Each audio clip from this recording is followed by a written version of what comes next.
இந்திரனுக்கு ஆஞ்சநேயரை பிடிக்க.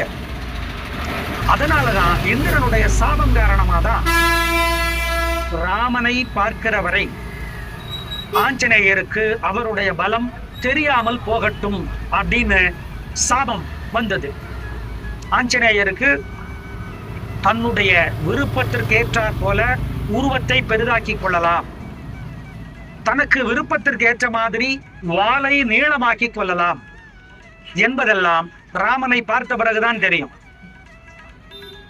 அதனாலதான் அந்த இந்திரனுடைய சாபம் ராமனை பார்க்கிற வரை இருந்து கொண்டே இருந்தது. ராமனை எந்த க்ஷணத்திலே ஸ்ரீராமனை பார்த்தாங்களோ அந்த க்ஷணத்திலிருந்து, அந்த வினாடியிலிருந்து ஆஞ்சநேயருக்கு தன்னுடைய பலமும் தன்னால் வானத்திற்கும் பூமிக்கும் நடுவே விஸ்வரூபம் எடுக்க முடியும் என்கிற தெளிவும் தெரிய வந்தது.